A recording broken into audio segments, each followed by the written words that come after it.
Hello everyone, AmyR here with Prairie Paper and Ink, and as always, playing catch up with this week's color throwdown challenge. So I will have a link to the challenge in my blog post, as well as the inspiration picture, which again, I took quite literally. I was just looking at the picture and I really liked the pumpkin images in the set, so I decided to somewhat recreate that. So I have two pieces of Distress watercolor paper here, and I'm sponging on 4 different colors of Distress Oxide inks. I used Antique Linen, Peeled Paint, Spiced Marmalade, and Vintage Photo. And just sponging those on with my little mini ink blending tool. And I would go in with the Antique Linen, and that helped kind of soften the edges. I've said this until I'm pretty much a broken record. A lot of times I don't make my blends perfect, because I plan on splattering with water, die cutting, doing this, that, and the other things. So same with this one. You can tell I didn't blend the colors really smoothly. It was more just getting the color on. And then I use my Distress sprayer. But another thing I've been loving lately is rather than actually spraying the cardstock, I take the nozzle right out of the bottle and then just tap it against my fingers. And I get more of a water droplet look instead of that splatter spray look. So I did that on both of them, let them sit for roughly 30 seconds. It's something I love about all the Distress inks, not just the oxides, but the regulars as well, is how they react with water. Then I die cut everything with the Pretty Pink Posh Stitch Foliage die. And in the inspiration picture, the pumpkins, you know, there's those ones you can get, the smaller, more decorative pumpkins that have that white mottled look on them. I really liked that, and I had wondered, I was like, how can I recreate that on these die-cut pumpkins? So what I ended up doing was mixing together some Copic opaque white paint. You can use any white paint. And I mixed it on my craft mat here, and then I picked it up with this Loew-Cornell rough stippling brush that I showed in a haul video not that long ago. I haven't had this very long, but it's a really rough sponge type texture. And I picked it up with that, and I'm just dabbing it onto the pumpkins, and it created exactly the look I was going for. I was kind of proud of myself. Any sort of really rough type of a sponge will work, I think, but this was just perfect for that. And then I washed it out immediately. You don't want to let any sort of acrylic paint or anything dry in something like that, because it'll totally ruin it. So before the paint even had a chance to dry, I let it, I washed it out. These pumpkins, as they dried, I will say, because I used the Distress inks underneath, like the Oxide inks, it wouldn't have mattered either way. And this paint, I used a lot of it. It kind of absorbed some of the color, so it's not like super white, but I was okay with that. I still really like the look I achieved with it. It was fun. So I had kind of ended up making 2 cards with these. Originally, my plan was only to actually make one and do like a cluster or maybe a wreath or something. But these images were like these die cut leaves and everything were large enough that I decided to make 2 cards. So I have some Kraft cardstock from MFT that I die cut with one of the stitched rectangle STAX dies. I think the second largest from the set 1 is what I ended up using. And then I inked up sentiments from the Pretty Pink Posh Everyday Greeting set.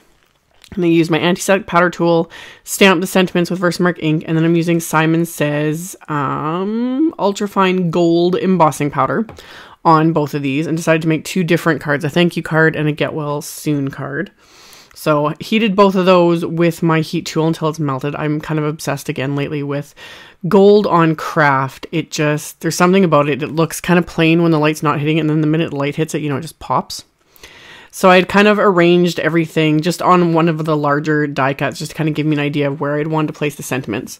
And then I arranged them onto my embossed piece of cardstock, and then I used a piece of press and seal wrap that just holds everything in place for me so I can flip it over.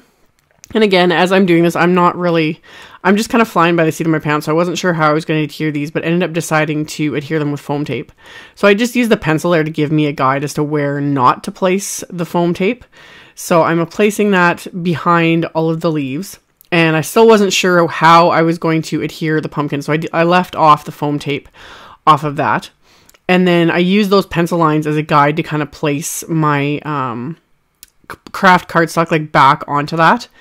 And then just replaced, didn't press down the top corner leaves because I wanted to actually end up putting them a little bit lower. And the beauty of the press and seal wrap is you just peel it right off and you can reuse this piece. I've been reusing the same pieces like over and over and over again. for different little projects.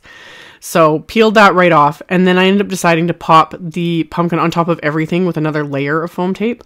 So I put one piece down as backing and then popped that up with more foam tape, and then I just repeated the exact same process for the second card front. And then my card bases are my favorite things, primitive cream cardstock. So I pulled those out, I cut the sheet in half, so these are 4 1/4 by 11-inch cards that I scored at 5 1/2, so they're A2 size cards. And I inked up sentiments from the Pretty Pink Posh Thoughtful Greetings stamp set. I found 2 sentiments that went really well with the thank you and the get well soon. So same thing, anti-static powder tool, inked up the sentiments with Versamark ink, coated them with that Simon Says gold embossing powder, and then melted those with my heat tool.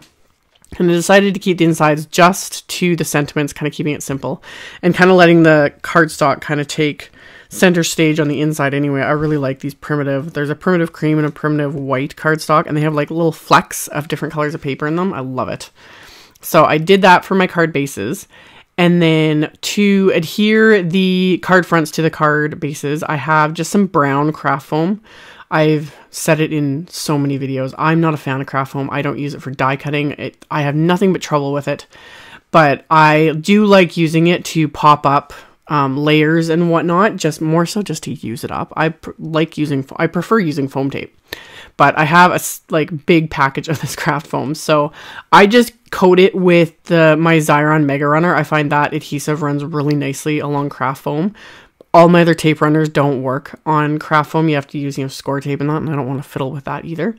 So I just coated the back of the craft foam with my Xyron Mega Runner, adhered that to the card front, and then I put another layer of my Xyron Mega Runner on that, and then press that down onto my card base.